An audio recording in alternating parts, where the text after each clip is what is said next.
Hello guys, what's up? In this video we are going to see basic probability. First of all, we will see what is probability, then we will discuss more about it. So let's see first of all what is probability. Probability is the measure of how like an event happen. Okay, and here probability has a value between 0 and 1. We can understand this thing by discussing an example here. Let's say here we have a dice and we have to roll this dice. Okay, we know that we have 6-sided in a dice, or we can say we have 6 numbers in a dice. The numbers are 1, 2, 3, 4, 5 and 6. As we know, there are 6 numbers 1, 2, 3, 4, 5, 6 in a dice, and here if we want to roll a dice, so we can say how likely this one can occur here. It means that here in a throw, if I throw it, so what is the probability? We can say how likely that one can occur here. What is the probability that one can occur here? Or we can say what is the probability that 6 can occur here if I roll this dice once. Clear? So this is called the probability, that how likely an event occur. And what is an event? Event is actually we can say here, if we discuss in this case, so throwing a dice is an event. Clear? Okay, so here we have also a formula to calculate the probability. Here number of successful outcome divided by total number of outcomes. Clear? So what does this mean? This means that here if we want to see that what is the probability that one can come as an outcome, okay, one can come as an outcome, or we can say, let's say 5. Okay, let's consider 5.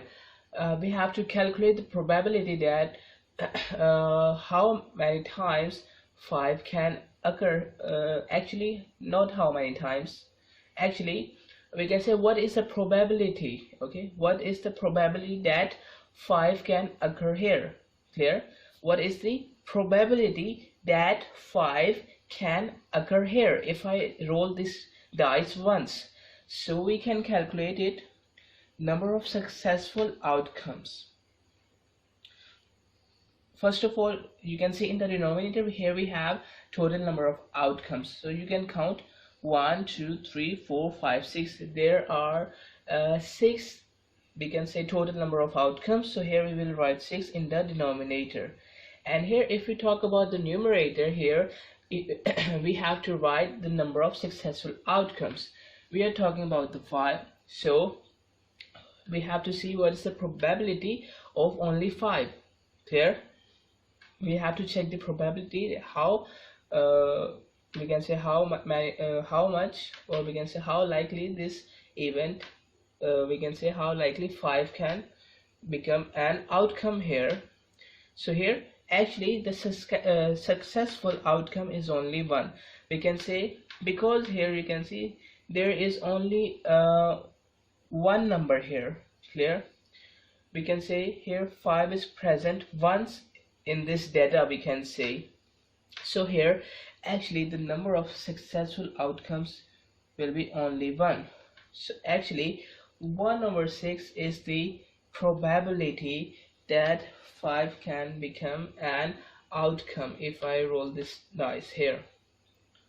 Okay, so let's say here we have to see the probability that here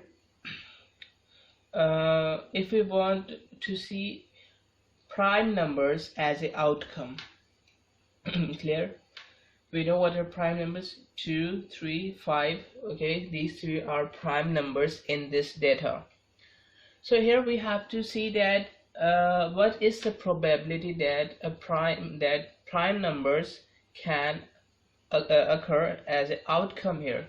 So here the denominator will remain same because here we have 6 total number of outcomes, but here in the numerator we have to write the number of successful outcomes. So you can see here this one can be the outcome, clear, because here it's a prime number. So this one can also be an outcome. This one can also be an outcome because these three are prime numbers. So here you can see there are total 3 number of successful outcomes. You can see 1, 2 and 3. There are 3 numbers of successful outcomes, we can say, in this data, in this event. Okay, it is more preferable in this event. Okay, so actually the number of successful outcomes will be 3, clear. So here we can say, if I simplify it, if I divide both the numerator and denominator by a same number, by 3, so here I will get 1/2, clear. So actually the probability that a prime number can be the outcome here is 1/2. Okay, I hope you get this, that what is the probability, clear, that how actually it is the measure that how likely an event occur. It means that here we can say what is the probability that 5 can become an outcome. Okay, so this is probability. Now if we talk about the relative frequency, so what is relative frequency? Okay, let's see. The number of times an event occur if a number of trials is its, sorry, here we have this one, the number of times an event occurs, okay, in a number of trial, it is called, here is a comma we have here, it is called the relative frequency. It means that here we can say if we roll this dice more than once, let's say here if we want to roll this dice 14 times, clear, it is if we roll this dice 14 times, and here in 14 times here I got we can say 7 times, okay, I got 7 times 5, okay, here I got 7 times 5, clear. In this we can say event, or we can say if we roll this dice 14 times, so I got 7 times 5. So actually here we can say this is the relative frequency, that here we have to repeat the trial. Okay, and what's the trial? Trial is actually, we can say we are rolling the dice, okay, we are rolling it once, okay, we are rolling it twice and 3 times, 4 times, okay, this rolling is called the trial.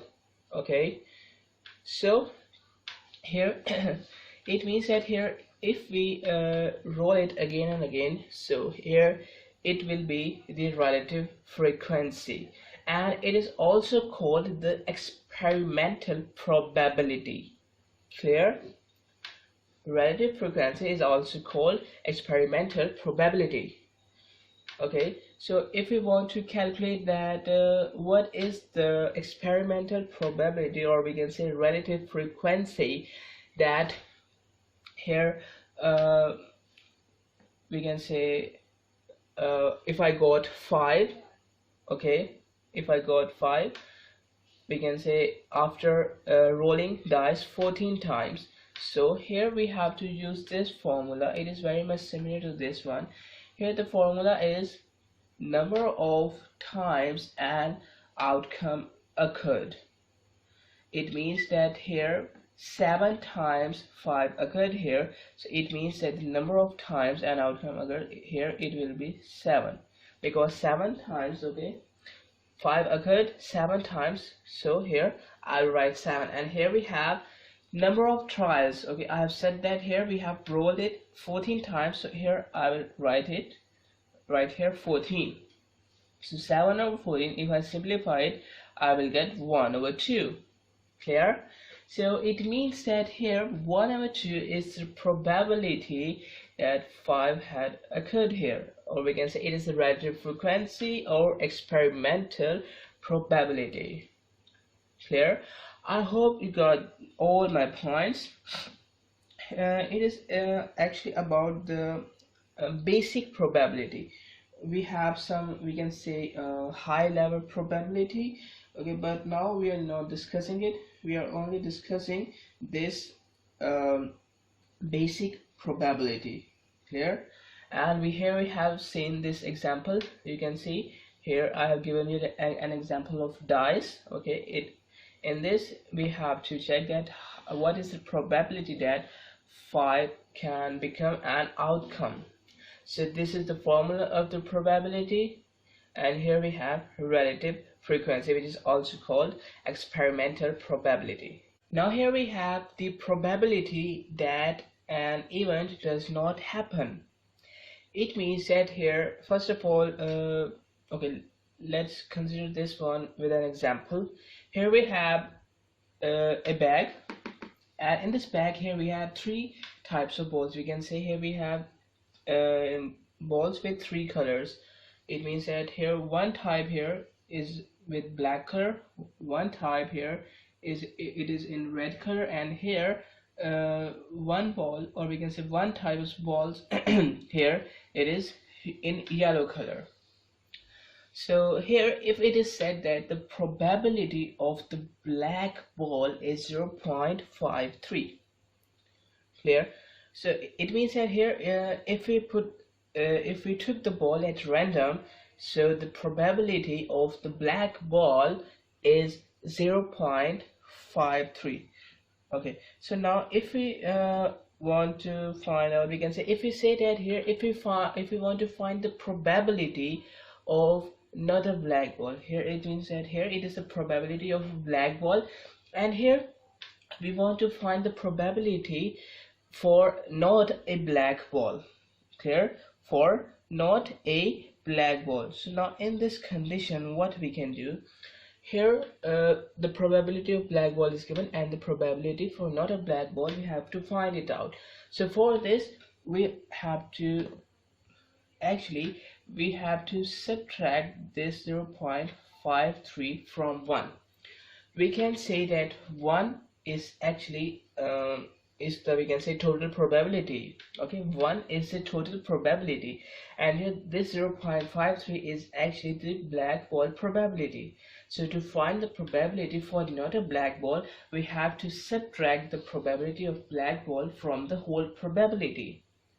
Clear? So here if I subtract 5.3 from 1, sorry, not 5.3, here we have 0.53. okay, so here if I subtract the 0.53 for 1, so here the probability for not a black ball is 0.47. Clear? So this is the probability for an event, we can say, that does not happen here. Clear?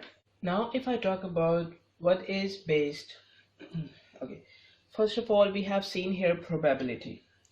If it is said that, okay, actually it is a true thing that here sometimes here we have a fault. If we talk about the dice, so here we have some fault in the dice. It means that here if we are talking about any object, let's say a coin, a dice, or let's say any other object, sometimes it is imperfectly made, or we can say it has some issue, or we can say it has some weight on one side and here less weight on the other side of that object. So in this case actually the probability, or we can say the outcome, will no longer be equally liked. Okay, here in this case the outcome will no longer be equally liked. Okay, or we can say here actually it is a true thing. Okay, here it is always an imperfect we can say here is always imperfectness in everything, in the construction of everything. We can't make a perfect thing here. Okay, so in this case here, the probability will not remain equal. And here the object, okay, here in this case we are discussing a dice. We can say a dice, a coin, or anything. Okay, in this object will be a based. Here it is set a based. So got it. So base is the, we can say, base is the object. Okay, here actually we will discuss this base in experimental probability. Okay, because here it is only used here if we are doing some experiment. Okay, so here we will use this in experimental probability. Got it? So I hope you got it what is based. So from my side, that's it for this video, basic probability. Access the entire mathematics demystified course at learneasy.us.